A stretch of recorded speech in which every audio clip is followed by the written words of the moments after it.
मेरा नाम अनुपम है। आज मैं आपको ऐसी कहानी सुनाना चाहती हूँ जिसको सुनकर आप दंग रह जाएंगे। मैं गांव की रहने वाली लड़की थी और गांव में ही मेरा जन्म हुआ था।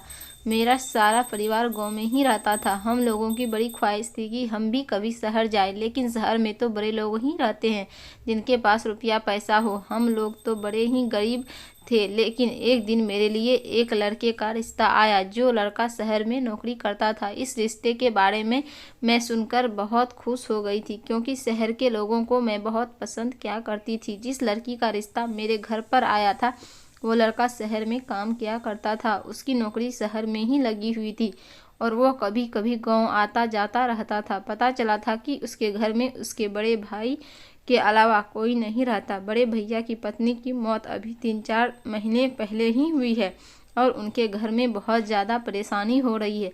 इसलिए घर वाले चाहते हैं कि वहाँ पर अगर बहू आ जाएगी तो घर की देखभाल भी हो जाएगी। ये रिश्ता बहुत जल्दीबाजी का था और मेरी शादी रिश्ता तय होने के बाद 2 महीने के बाद ही हो गई थी। मेरे पिता कोई रिश्ता इसलिए भी पसंद था कि मेरे ससुराल में जेठ के अलावा कोई भी नहीं था, और सबसे ज़्यादा मुझे रिश्ता पसंद आया था क्योंकि लड़का शहर में नौकरी किया करता था। मैं पढ़ी लिखी तो नहीं थी, लेकिन मुझे पढ़ने लिखने का बहुत शौक था। मैं चाहती थी कि मेरी शादी हो जाएगी तो शायद मुझे मेरे पति से कुछ सीखने को मिल जाएगा। जब मेरी शादी हो गई और मैंने अपने पति को देखा तो मैं बहुत ज़्यादा खुश हो गई थी। ऐसा लग रहा था जैसे मेरे भाग्य ही खुल गए हैं। मेरे पति बहुत अच्छे थे, देखने में भी बहुत ही ज़्यादा खूबसूरत थे। वैसे भी मैं कोई बुरा नहीं था, मुझे भी लोग पसंद किया करते थे। लोगों का कहना था कि तुम बिल्कुल शहर की लड़कियों की तरह लगती हो, और मैं अपना हुलिया भी कभी कभी ऐसे ही बना लिया करती थी। शहर की लड़की जैसे फिटिंग के कपड़े पहना करती थी, जिस बात पर मेरी माँ मुझे खूब डांट लगाती थी। मुझे अपने पति और अपनी ससुराल बहुत पसंद आई थी। मेरे पति ने शादी की पहली रात थी मुझसे कह दिया था कि तुम्हें इस घर में सबसे ज़्यादा ख्याल मेरे भैया का रखना है। मैं तो शहर में रहता हूँ, इसलिए यहाँ रहकर तुम्हें उनके सारे काम करने हैं। उन्हें इस घर में रहते हुए किसी चीज़ की परेशानी नहीं होनी चाहिए।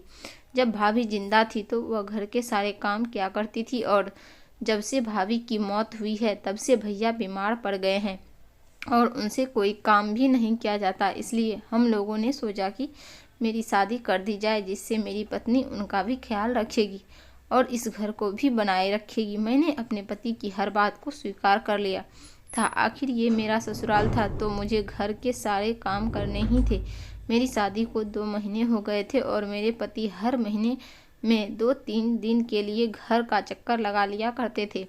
मेरी शादी के 2 हफ्ते बाद ही मेरे पति शहर चले गए थे। मैं घर के सारे काम किया करती थी और अपने जेठ की भी सारे काम करती थी। मेरे पति रोज़ मुझसे फ़ोन पर बातें किया करते थे। एक दिन जब मेरे पति गांव आए तो कहने लगे, तुम घर के बहुत काम करती जाती होगी। मैंने सोचा कि क्यों न गांव के ही किसी गरीब लड़की को घर के काम करने के लिए रख लिया जाए।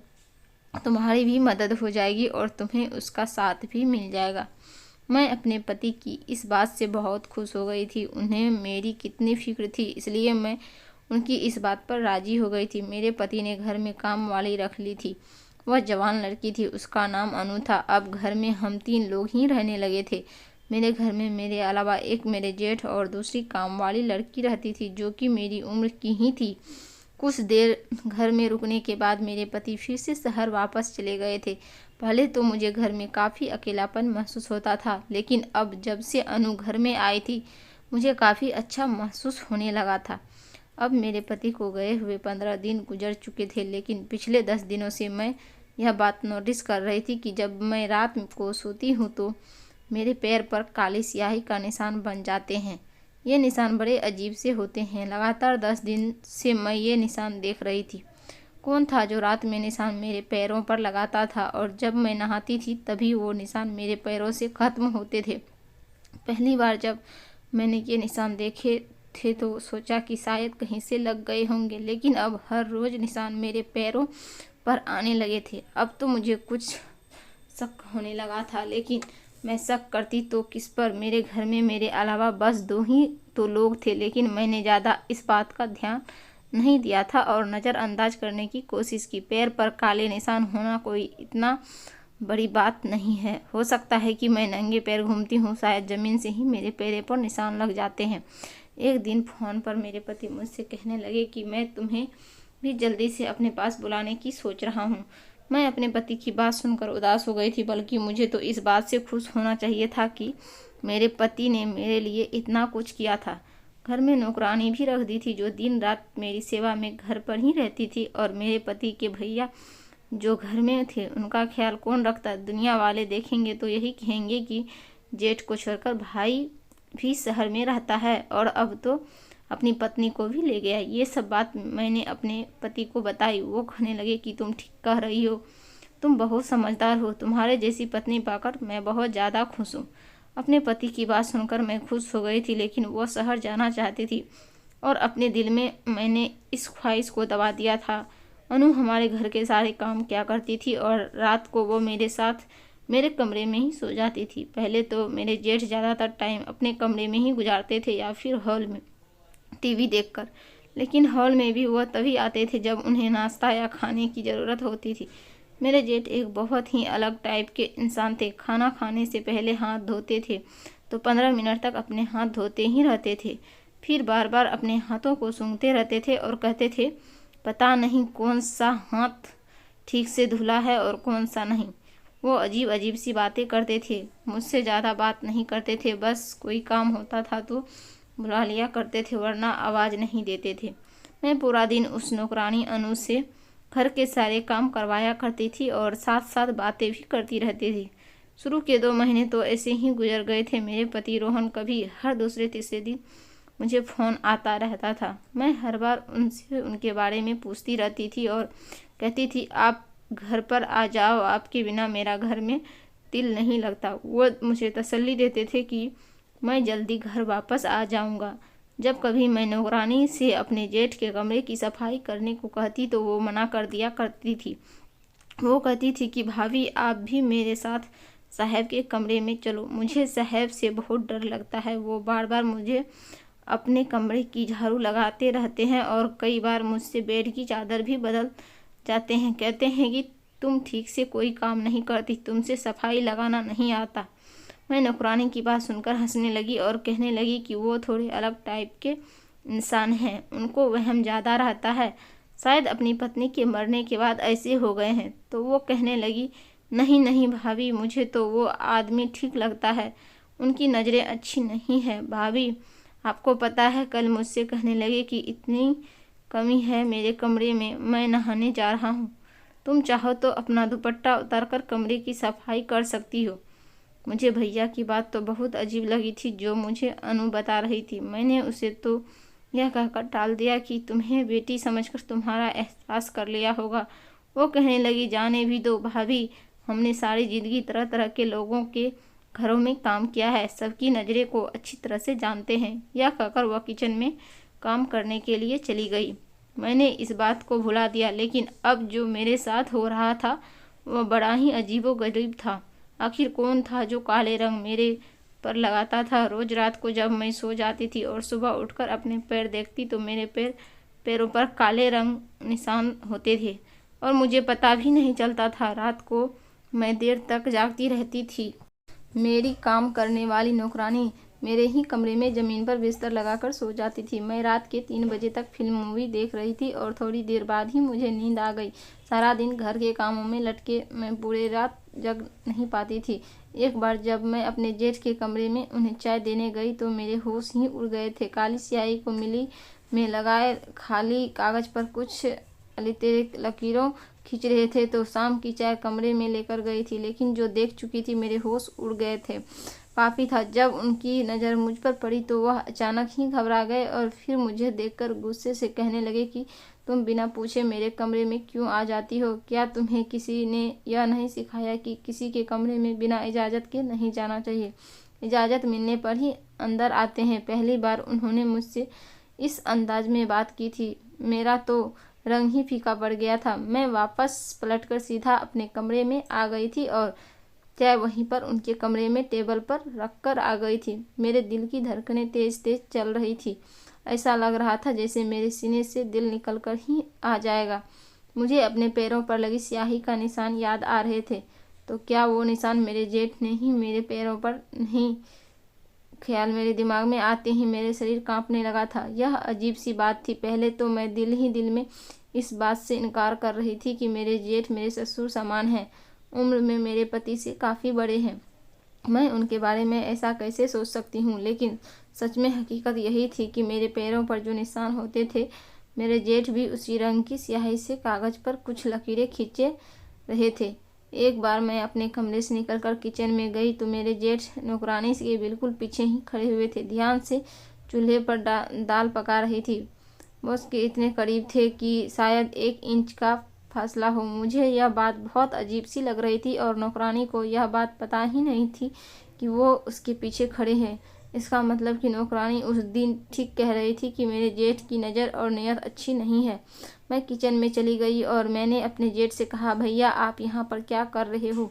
क्योंकि मैंने उन्हें आज से पहले कभी भी किचन में नहीं देखा था। वो मेरी आवाज़ सुनकर बुरी तरह से घबरा गए थे। मुझे किचन में देखकर उनके होश उड़ गए थे। मेरी आवाज़ पर अनु भी खाना छोड़कर मुझे देखने लगी थी। वो मेरे जेठ किचन में आने से बेखबर थी और भैया जी अजीब सी नज़रों से हम दोनों को देख रहे थे। मैंने अनु को नज़रअंदाज किया और अपने जेठ से किचन में आने की वजह पूछने लगी। वह कहने लगे कि मैं इस नौकरानी को काम से हटाना चाहता हूँ। मैं काफ़ी दिनों से देख रहा हूँ कि यह बहुत गंदगी से हमारे घर का काम करती है। इसके अंदर बिल्कुल भी सफाई नहीं है। अभी झाड़ू लगाकर आई है और बिना हाथ धोए ही खाना बना रही है। इसके हाथ गंदे हैं। अनु कुछ परेशान सी हो गई थी। वो कहने लगी, साहब आप क्यों झूठ बोल रहे हो? मैंने किचन में आने से पहले ही हाथ धोए हैं, उसके बाद ही खाना बनाना शुरू किया। मेरे तो उस नौकरानी से बहस करने पर उतर आए थे। कहने लगे कि तुम झूठ बोल रही हो, मेरे भाई के पैसे हराम की नहीं है जो मैं तुम्हें तनख्वाह दूं, और तुम गंदे हाथों से घर का खाना बना रही हो। तुम अपने गंदे हाथों का खाना बना हुआ हमें खिलाकर बीमार करना चाहती हो। अच्छा हुआ आज मैंने अपनी आंखों से देख लिया, वरना जाने तुम कब से वहाँ अपने गंदे हाथों का बना हुआ खाना खिला रही हो।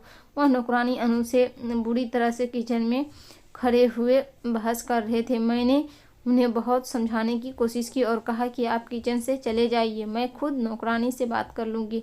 लेकिन वो भी मुझ पर गुस्सा करने लगे और कहने लगी, तुम्हारी ही लापरवाही का नतीजा है, वरना तो मैं इस नौकरानी को 2 दिन में ही सीधा कर दूँ। मेरा भाई प्रदेश में न जाने कैसे कैसे अपना गुजारा करके घर पर पैसे भेजता है और यह लड़की हमें अपने गंदे गंदे हाथों से खाना देती है। आज से तुम ही खाना बनाया करोगी। इस लड़की के हाथ का बना हुआ खाना मैंने नहीं खाऊंगा। अगर मैंने इसे खाना बनाते हुए देखा तो मैं धक्के मारकर घर से बाहर निकाल दूंगा। गुस्से से वह यह कहते हुए किचन से निकल गए। अनु तो रोने लग गई थी। कहने लगी, मुझे यहाँ पर काम नहीं करना, पैसे लेते हैं तो अपनी मेहनत के लेते हैं, हमने अपनी इज्जत नहीं बेच रखी। साहब ने इतनी सारी बातें सुना दी। मुझे तो पहले से ही साहब की नज़र अच्छी नहीं लगती है, लेकिन सिर्फ पैसों की खातिर मैं यहाँ पर काम कर रही हूँ। वह खूब रोए जा रही थी, लेकिन उस समय वह अपना काम छोड़ने को तैयार बैठी थी। मैंने उसे अपने गले लगाकर चुप करवाया, क्योंकि मैं जित के साथ अकेली घर में नहीं रहना चाहती थी।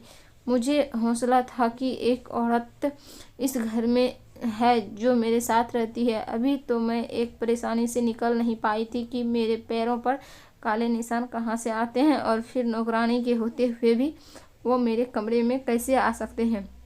मैंने अनु से कहा, तुम खाने को हाथ मत लगाओ, खाना मैं तैयार कर लूँगी, तो तुम कोई और काम देख लो, लेकिन तुम इस घर के काम को छोड़कर मत जाओ। मैंने बड़ी मुश्किल से नौकरानी को राजी करके किचन से बाहर निकाला। तभी हॉल में मेरे जेठ मेरे पति से फ़ोन पर बहस कर रहे थे कि वह नौकरानी घर से निकल जानी चाहिए, नहीं तो मैं खुद उसको धक्के देकर बाहर कर दूंगा। मैंने तभी सोच लिया था कि अगर मेरे जेठ अंजू को घर से बाहर निकाल देंगे तो मैं अपने पति से साफ साफ कह दूंगी कि नौकरानी अगर घर में नहीं रहेगी तो मैं भी घर में अपनी जेठ के साथ अकेले नहीं रहूँगी।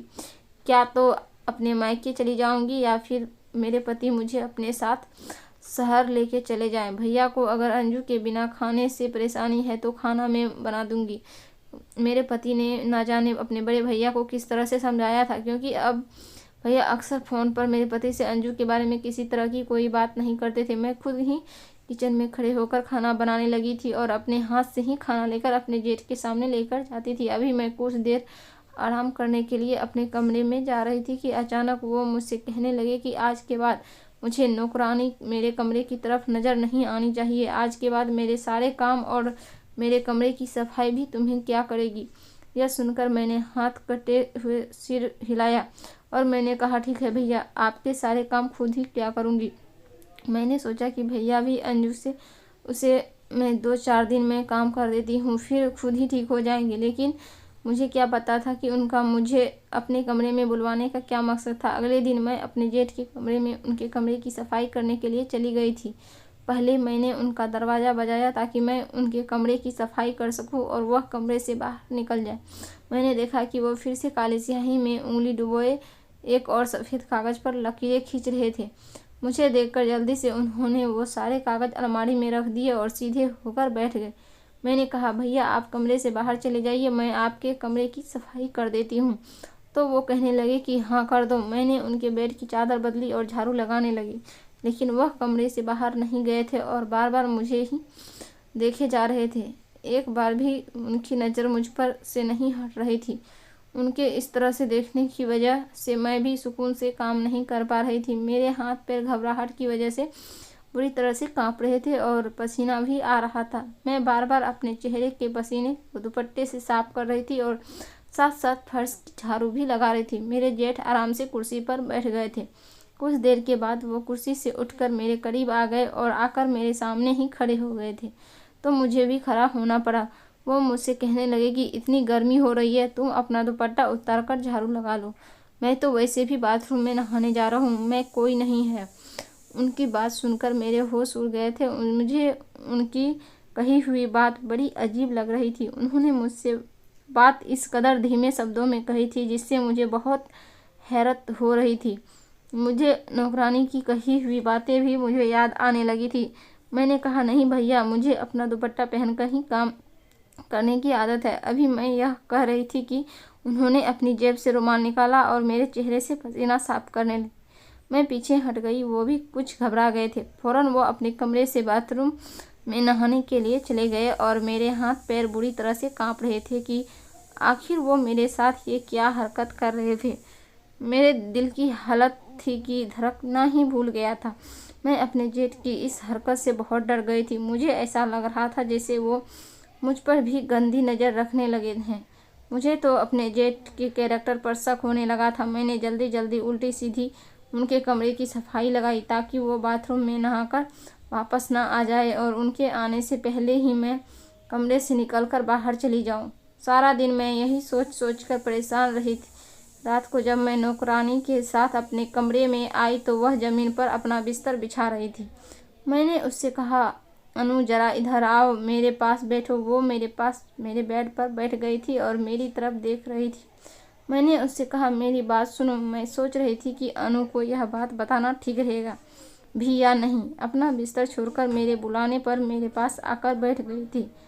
अब तो मुझे उसको कुछ न कुछ बताना ही था। फिर मैंने उसको बता ही दिया कि तुम जो कुछ भी हो मेरे जेठ के बारे में कहती हो। मुझे भी अब वो सब कुछ बातें सच लगने लगी है। फिर मैंने उसे यह भी बता दिया कि रोज़ मेरे पैरों पर एक काली स्याही के निशान होते हैं।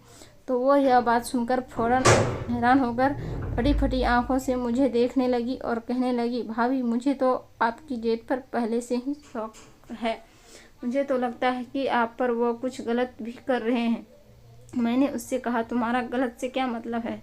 तो वो कहने लगी, मुझे ऐसा लग रहा है भाभी, आपके जेठ आपके ऊपर काला कर रहे हैं। हमारे गांव में भी जेठ ने गलत करके अपने छोटे भाई की पत्नी से शादी कर ली थी। उसने काले जादू से अपने भाई की पत्नी को काबू में कर लिया था और उस औरत का पति भी बाहर रहता था। नौकरानी की बात सुनकर मेरे होश उड़ गए थे। नौकरानी ने बताया कि पहले तो साहब की नज़र हमेशा मुझ पर ही रहती थी, लेकिन अब मैं देखने लगी हूँ कि उनकी नज़र आप पर रहने लगी है। वो घूर घूर कर देखते हैं और शायद इसी वजह से साहब मुझे घर से निकालने के चक्कर में है, ताकि मेरे जाने के बाद वो आसानी से आप पर नज़र रख सके। इसलिए तो वो मेरे हर काम में बेवजह ही कमियां निकालते रहते हैं। मेरा सब कुछ देखकर घबराने लगा था। नौकरानी की सारी बातें सुनकर मुझे अपने जेठ पर यकीन नहीं आ रहा था कि उनकी नीयत इतनी गंदी है। उन्होंने यह भी नहीं सोचा कि यह उनके भाई की पत्नी है। आखिर ऐसा कैसे कर सकते हैं आप? तो मुझे और भी ज़्यादा डर लगने लगा था। अब मैं अपने कमरे को लॉक करके सोने लगी थी और अब मेरे पैर पर निशान भी नहीं होते थे। इस बात से मैंने अंदाज़ा लगा लिया था कि मेरे जेठ ही होते हैं जो मेरे पैरों पर स्याही के निशान लगा देते हैं। अब मुझे यकीन हो गया था, क्योंकि मैं दरवाज़ा अंदर से लॉक करके सोने लगी थी और दरवाज़ा लॉक करने पर रात बीच में जेठ मेरे कमरे में भी नहीं आ सकते थे।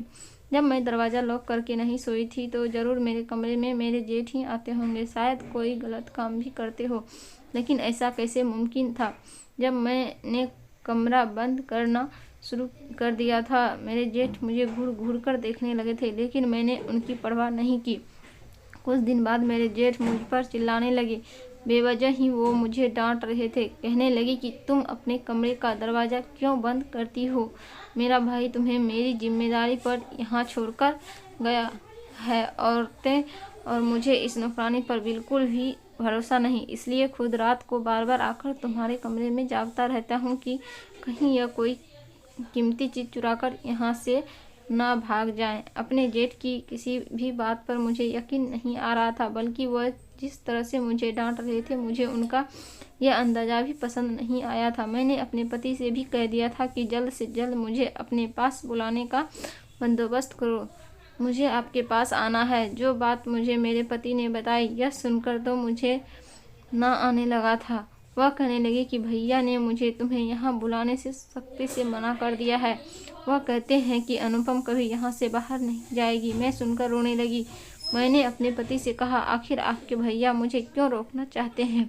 और मैंने अपने पति को धमकी दी कि या तो आप मुझे अपने पास बुला लो या फिर आप ही शहर से काम छोड़कर गांव में आकर कोई और काम देख लो, मुझे यहाँ पर नहीं रहना। मेरे पति कहने लगे, बस 6 महीने की बात है, मैं वापस आ जाऊँगा, तुम बस 6 महीने और जैसे तैसे घर में काट लो।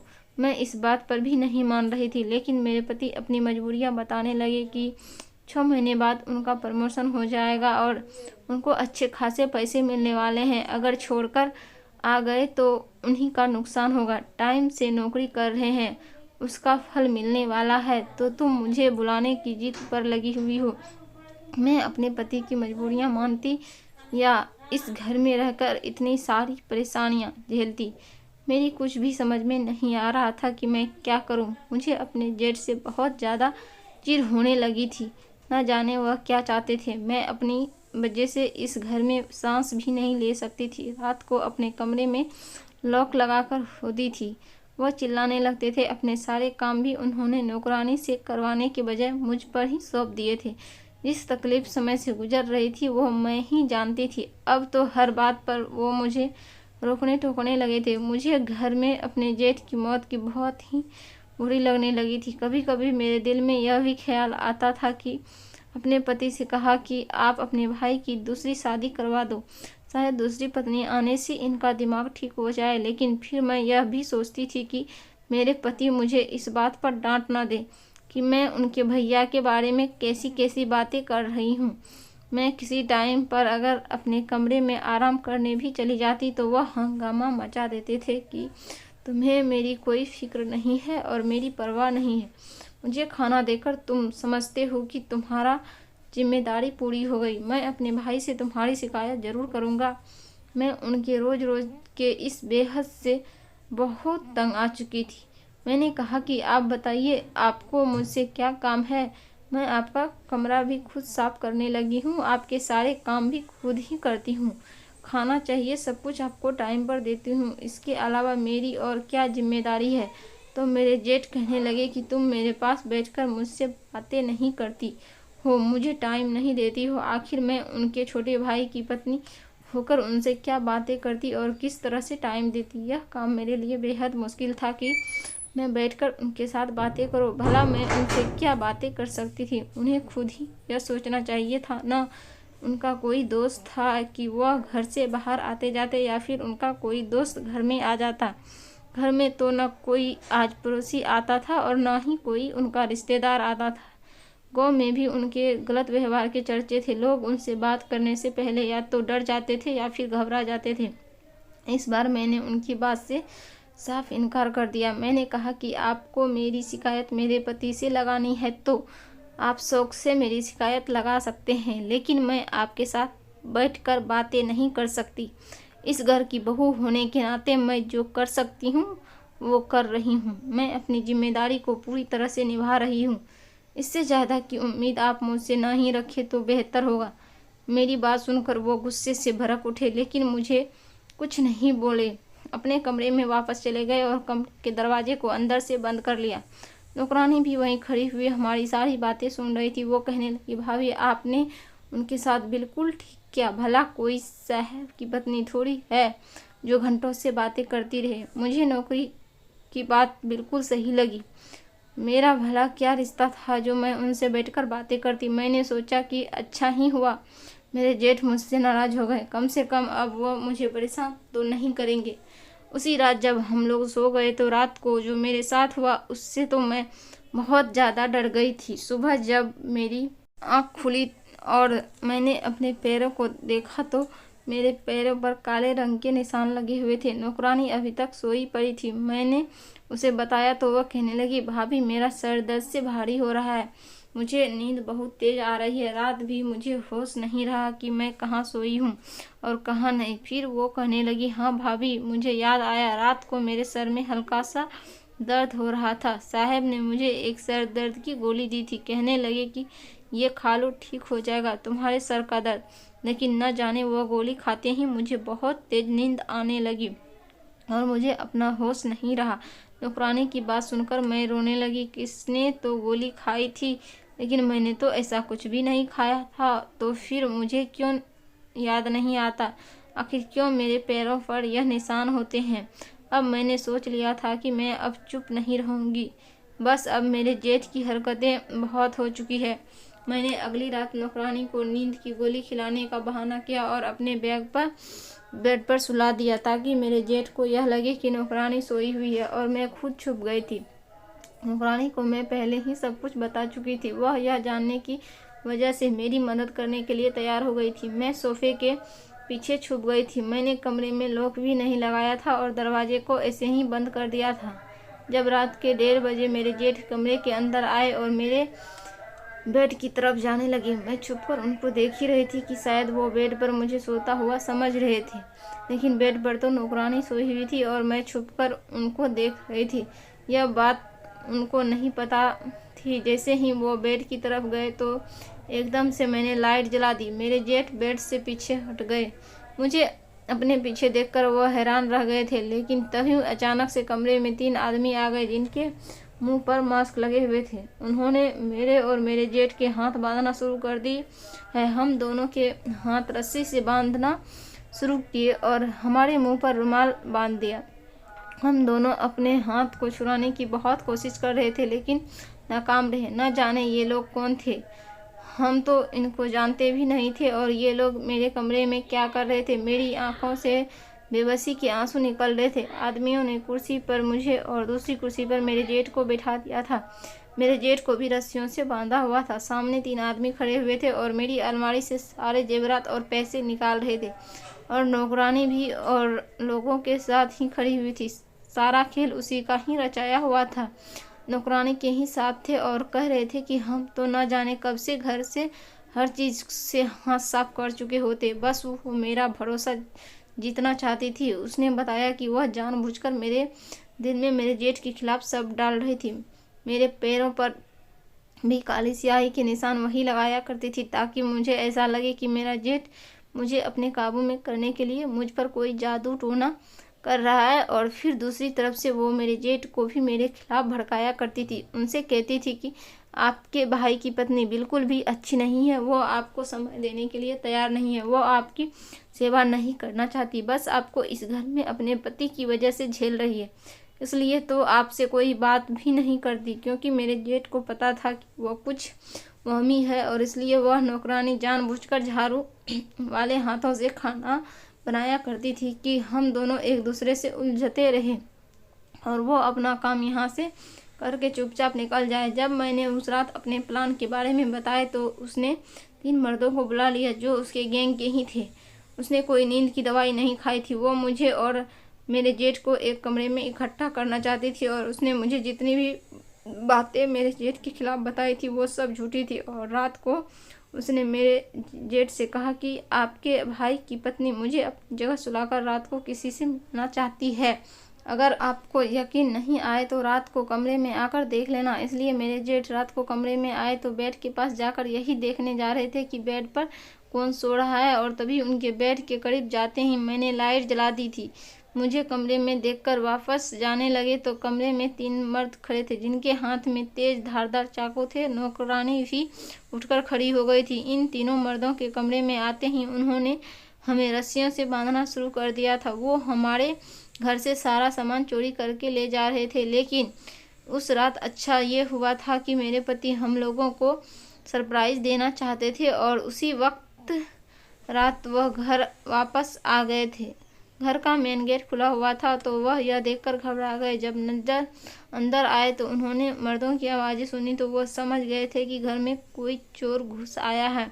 उन्होंने मेरे जेठ के कमरे में जाकर पुलिस को फ़ोन कर दिया। कुछ ही देर में पुलिस भी घर पर आ गई और हमारी जान और सारा सामान बाल बाल बच गया था। पुलिस ने नौकरानी और उसके 3 साथियों को गिरफ्तार कर लिया था। पुलिस ने बताया कि ये गैंग है जो कि गांव में लोगों को बेवकूफ़ बनाकर चोरी करता है और काफ़ी टाइम से पुलिस से लोगों को पकड़ने की कोशिश कर रही है, पर ये लोग हाथ नहीं आ पा रहे थे।